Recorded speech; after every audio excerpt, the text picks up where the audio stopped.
오늘의 말씀은 마가복음 16장 1절에서 8절까지의 말씀입니다. 안식일이 지남에 막달라 마리아와 야고보의 어머니 마리아와 또 살로메가 가서 예수께 바르기 위하여 향품을 사다 두었다가 안식 후 첫날 매우 일찍이 해에 돋을 때에 그 무덤으로 가며 서로 말하되 누가 우리를 위하여 무덤 문에서 돌을 굴러 주리요 하더니 눈을 들어본즉 벌써 돌이 굴려져 있는데 그 돌이 심히 크더라. 무덤에 들어가서 흰옷을 입은 한 청년이 우편에 앉은 것을 보고 놀라매 청년이 이르되 놀라지 말라. 너희가 십자가에 못 박히신 나사렛 예수를 찾는구나. 그가 살아나셨고 여기 계시지 아니하니라. 보라, 그를 두었던 곳이니라. 가서 그의 제자들과 베드로에게 이르기를 예수께서 너희보다 먼저 갈릴리로 가시나니 전에 너희에게 말씀하신 대로 너희가 거기서 배우리라 하라 하는지라. 여자들이 몹시 놀라 떨며 나와 무덤에서 도망하고 무서워하여 아무에게 아무 말도 하지 못하더라. 아멘. 오늘 본문은 예수님이 부활하신 그날 아침에 일어난 일들을 기록하고 있습니다. 여인들이 예수님의 무덤을 찾아오는 것을 시작으로 그날에 일어났던 일들이 펼쳐지고 있는데요. 마가복음을 기록한 마가는 이날이 안식 후 첫날이라고 정확한 날을 언급하므로 이 부활의 사건이 지어낸 이야기가 아닌 역사적인 사실임을 분명히 밝히고 있습니다. 1절, 2절입니다. 안식일이 지남에 막달라 마리아와 야고보의 어머니 마리아와 또 살로메가 가서 예수께 바르기 위하여 향품을 사다 두었다가 안식 후 첫날 매우 일찍이 해 돋을 때에 그 무덤으로 가며. 예수님이 십자가에서 돌아가신 때는 오늘날 우리가 사용하는 시간 계산법으로 볼 때 금요일 오후 3시였습니다. 그런데 유대인들이 지키는 안식일이 금요일 해질 때부터 시작이 되었습니다. 그래서 예수님의 시신을 거두어 자신의 무덤에 안치했던 아리마대 사람 요셉은 급하게 장사를 지냈을 것입니다. 왜냐하면 안식일이 시작되면 더 이상 노동이나 일을 할 수 없었기 때문입니다. 그렇게 급하게 서둘러 장사를 지내다 보니 향품이나 향유를 예수님의 시신에다 제대로 바르지 못했던 것 같습니다. 물론 요한복음에 보면 니고데모가 향품을 가져와 유대인의 장례 법대로 했다는 기록이 나옵니다. 요한복음 19장 39절 40절을 제가 읽어보겠습니다. 일찍이 예수께 밤에 찾아왔던 니고데모도 모략과 침향 섞은 것을 100리트라쯤 가지고 온지라.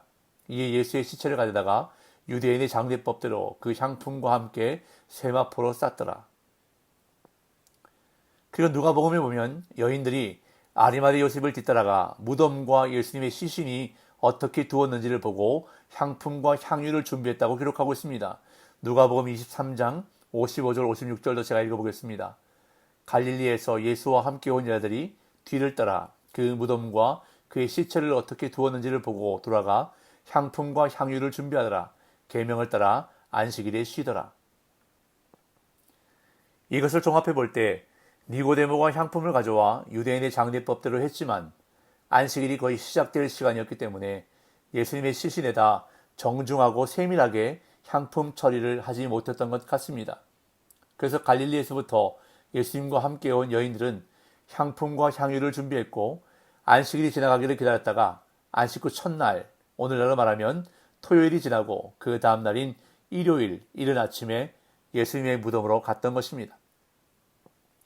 그런데 여인들은 무덤으로 가면서 누가 우리를 위하여 무덤 문에서 돌을 굴려주리요라고 말하며 갔습니다. 3절 서로 말하되 누가 우리를 위하여 무덤 문에서 돌을 굴려주리요 하더니. 자, 여기서 생기는 한 가지 의문은 이 여인들이 예수님의 무덤 안에 들어갈 생각을 어떻게 하고 무덤으로 갔냐는 것입니다. 예수님의 시신에 향품과 향유를 바르려면 무덤 안으로 들어가야 할 텐데 예수님의 무덤이 돌로 막혀 있다는 것을 여인들은 이미 알고 있었기 때문입니다. 아리마대 요셉이 예수님의 시신을 무덤에 넣고 돌로 막을 때 여인들은 그것을 지켜보고 있었다고 어제 본문은 기록했습니다. 어제 본문인 마가복음 15장 46절 47절 요셉이 세마포를 싸서 예수를 내려다가 그것으로 싸서 바위 속에 판 무덤에 넣어두고 돌을 굴려 무덤 문에 넣음에 막달라 마리아와 요새의 어머니 마리아가 예수 둔 곳을 보더라. 또한 예수님의 무덤은 돌로 입구가 막혀 있었을 뿐만 아니라 총독 빌라도의 임봉과 함께 경비병들이 굳게 지키고 있었습니다. 대제사장들과 바리새인들이 빌라도에게 무덤을 굳게 지켜달라고 요청을 했는데, 왜냐하면 예수님이 생전에 3일 후에 다시 살아날 것이라고 말하였기에 혹시 제자들이 시신을 훔쳐간 다음 다시 살아났다고 거짓말을 할까봐 굳게 지켜달라고 총독 빌라도에게 요청을 했던 것입니다. 마태복음 27장 62절에서 66절까지도 제가 읽어보겠습니다. 그 이튿날은 준비일 다음 날이라 대제사장들과 바리새인들이 함께 빌라도에게 모여 이르되, 주여, 저 속이던 자가 살아있을 때에 말하되 내가 사흘 후에 다시 살아나리라 한 것을 우리가 기억하노니, 그러므로 명령하여 그 무덤을 사흘까지 굳게 지키게 하소서. 그의 제자들이 와서 시체를 도둑질하여 가고 백성에게 말하되 그가 죽은 자 가운데서 살아났다 하면 후의 속임이 전보다 더 클까 하나이다 하니, 빌라도가 이르되 너희에게 경비병이 있으니 가서 힘대로 굳게 지키라 하거늘 그들이 경비병과 함께 가서 돌을 임봉하고 무덤을 굳게 지키니라.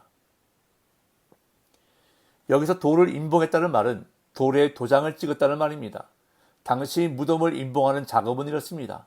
먼저 무덤의 입구를 큰 돌로 막고 그 돌을 밧줄로 메어 무덤과 연결한 후 밧줄의 중앙 및 양 끝을 흙이나 밀랍으로 칠해 그 위에 인을 찍는 것입니다. 지금 예수님의 무덤은 큰 돌로 막혀 있고 임봉이 되어 있을 뿐 아니라 경비병들이 지키고 있는, 도저히 예수님의 시신에 가까이 갈 수 없는 그러한 상황이었습니다. 자신들의 힘으로 움직일 수 없는 큰 돌이 무덤을 막고 있다는 것을 알고 있으면서도, 무덤에 들어가는 일이 도저히 불가능한 일이라는 것을 알면서도 여인들은 안식일이 지나자마자 무덤을 찾아갔던 것입니다. 누가 우리를 위하여 돌을 굴려줄까라는 막연한 희망만을 가지고 무덤으로 가고 있습니다. 무엇이 이 여인들로 하여금 무작정 무덤으로 가게 했을까요? 예수님을 향한 사랑이었습니다. 예수님을 너무나 사랑했기에 무덤 안으로 들어갈 방법은 구체적으로 생각하지 못했지만, 그럼에도 무작정 무덤으로 그 이른 아침에 가는 모습, 오늘 저와 여러분들에게 도전을 주는 모습이 아닐 수가 없습니다. 그런데 여인들이 무덤에 도착해보니 이미 돌이 무덤 문에서 굴려져 있었고 무덤 안에는 흰 옷을 입은 한 청년이 앉아 있었습니다. 4절 5절. 눈을 들어본 즉 벌써 돌이 굴려져 있는데 그 돌이 심히 크더라. 무덤에 들어가서 흰 옷을 입은 한 청년이 우편에 앉은 것을 보고 놀라매. 여인들은 무덤에 도착해서 놀라지 않을 수가 없었습니다.